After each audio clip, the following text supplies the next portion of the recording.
Good morning दोस्तों। देखिए हमारे पास क्लास 11th का एनसीईआरटी का क्वेश्चन है, बाइनोमियल थ्योरम का है। देखिए क्या है, फाइंड a प्लस बी पे power 4 minus a minus B पे पावर 4। हमें इसका वैल्यू निकालना है, जो आएगा फिर उसके अनुसार हमें इसका वैल्यू निकालना है। देखिए ये सेम चीज है, a प्लस बी तो a प्लस बी तो पावर 4, a माइनस बी पे पावर 4। तो पहले हम इसका वैल्यू निकालना चाहेंगे, फिर इसका निकल जाएगा। तो देखिए कैसे होगा। तो ये बाइनोमियल थ्योरम का हम यूज करेंगे। तो इसमें होता क्या है, जैसे a प्लस बी पे पावर 4 को हम एक्सपेंड कैसे करेंगे, तो कैसे करेंगे, तो देखिए पावर 4 है ना, तो इसको ऐसे लिखते हैं 4c0, और a और b है तो a और b लिख दीजिए। ठीक है, पावर हम बाद में डालेंगे। देखिए यहाँ पे प्लस है तो सारा प्लस में होगा, 4c1ab। ठीक है, ये कितना स्टेप में जाएगा, पावर 4 है तो 5 स्टेप में जाएगा। ठीक है, 4c2ab, ठीक है, प्लस 4c3ab। ठीक है, और यहीं पे लिखते हैं प्लस 4c4ab।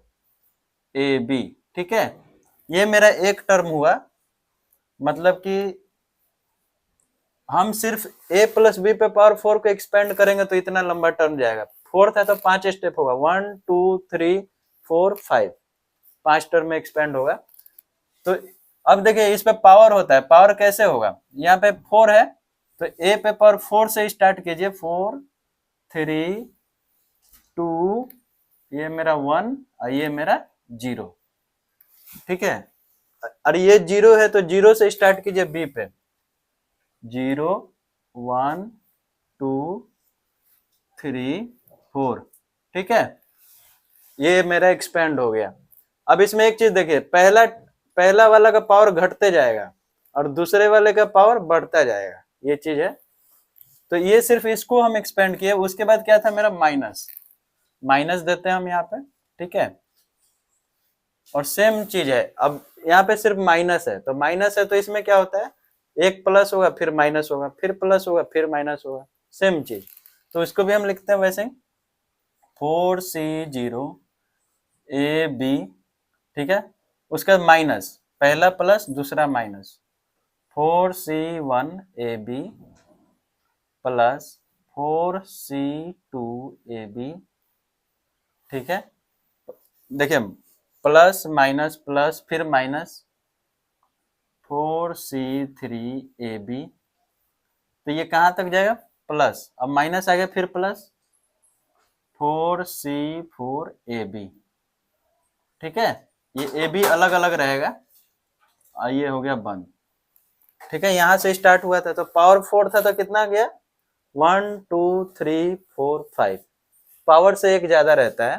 तो यहाँ पे माइनस था तो एक प्लस फिर माइनस प्लस माइनस ऐसे होता है।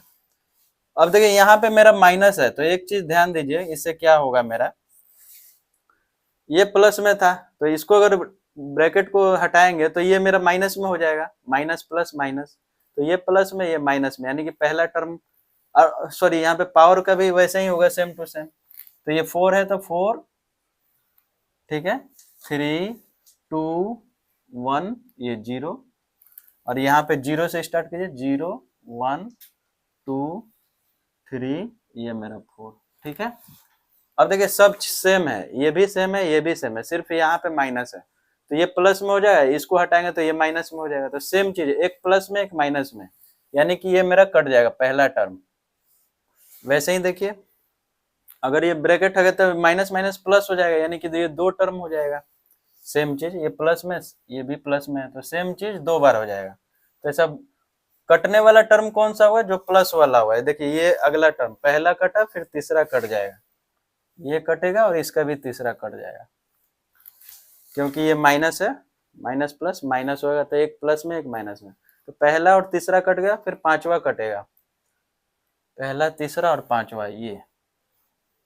ठीक है, तो बचेगा मेरे पास क्या, तो ये वाला टर्म दो दो बार आएगा, प्लस प्लस, ये माइनस माइनस प्लस हो जाए तो दो बार आएगा। तो हर एक टर्म तो हम दो ब्रैकेट में निकाल लिए।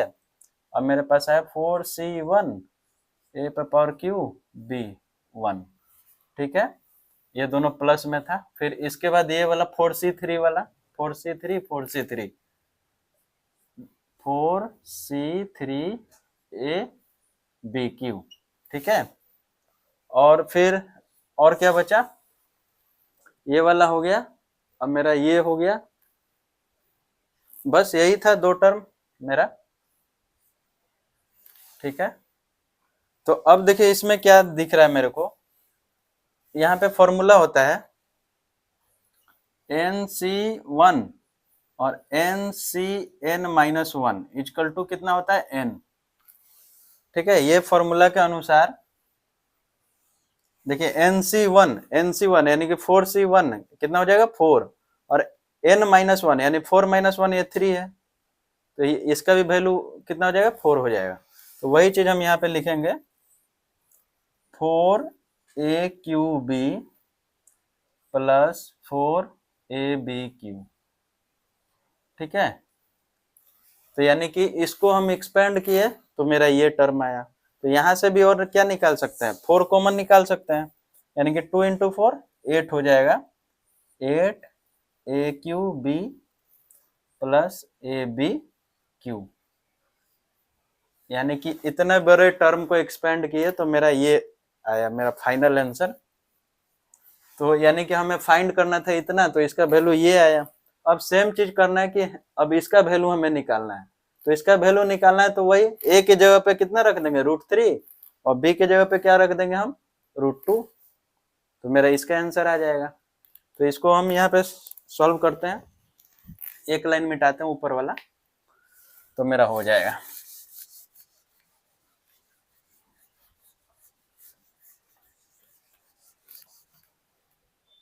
देखिए ये वाला,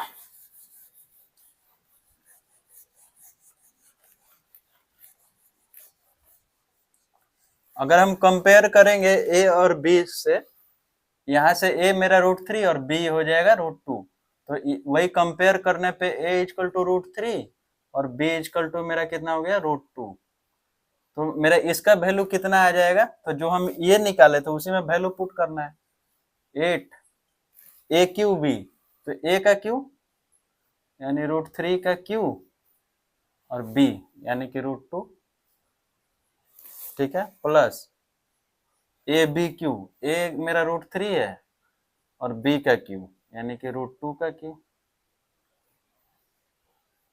ठीक है। इसी को हम जो करेंगे आंसर आएगा मेरा। एक लाइन और मिटा देता हूं,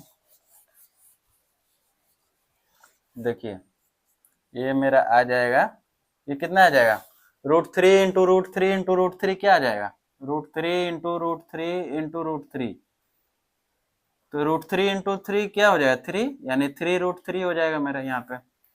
तो 3 √3 ये √2 है, प्लस यहाँ पे क्या आएगा √3 और ये √2 × √2 × 2 वही हो जाएगा 2 √2, यानी कि ये मेरा आ जाएगा 2 √2। तो एक चीज देखिए यहाँ पे √3 × √2 √6 हो जाएगा, यानी कि 3 √6 प्लस यहाँ पे भी वैसे हो जाएगा √3 × √2 √6 हो जाएगा, यानी 2 √6,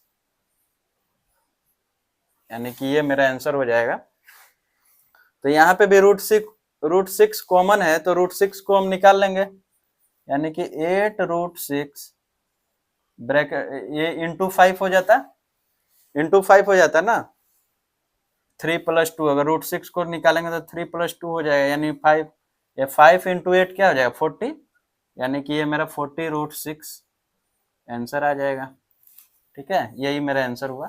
तो यहाँ पे 2 आंसर हुआ, एक ये आया इवेल्युएट इसका वैल्यू, और फिर उसी के हेल्प से मेरा ये 40 √6 आया। बहुत ही इंपॉर्टेंट क्वेश्चन है। थैंक यू दोस्तों।